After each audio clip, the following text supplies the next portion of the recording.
Cet épisode conclut les fillers amorcés avec l'apparition de Dokrates.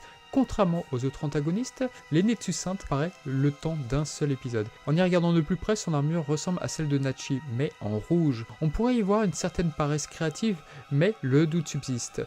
En effet, la défaite de Nachi dans l'anime marquait les méfaits d'Ikki, tandis que celle de l'aîné de Sucinthe symbolise au contraire son retour en tant qu'allié. De plus, dans l'épisode 7, un court flashback montrait Ikki protégeant Shun de Nachi. Il y a donc peut-être un clin d'œil intentionnel, une hypothèse qui mérite d'être envisagée. Quoi qu'il en soit, Gigas, tombé en disgrâce auprès du grand Pop, nourrit une forte rancune envers Saori et son entourage. Il fait alors appel au jeune aîné de Sucinthe. À cette occasion, Tatsumi est kidnappé. D'ailleurs, dans l'anime, le personnage est bien moins antipathique que dans le manga. On ignore si l'équipe en charge de cet épisode était en retard, mais rarement autant de plans animés n'avaient été réutilisés. Dès l'apparition d'Ikki, de nombreuses séquences sont reprises de l'épisode 12, ce qui a probablement soulagé l'équipe technique.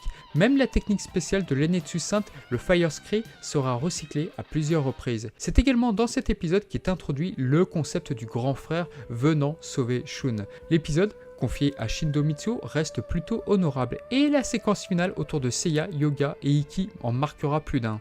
Quant à Gigas, le personnage fuit et contrairement à Python, celui-ci ne reviendra plus jamais dans l'intrigue. La disparition de ce personnage amorce donc la fin de la garde personnelle du grand Pop. Pour conclure, l'aîné de Sucinthe est incarné par le regretté Ken Yamaguchi. Outre le fait qu'il a incarné le Black Dragon et Arachné, il prêtera sa voix bien plus tard à un autre personnage destiné lui aussi à mordre la poussière face à Ikki. Et sur ce, je vous souhaite de très bonnes vacances.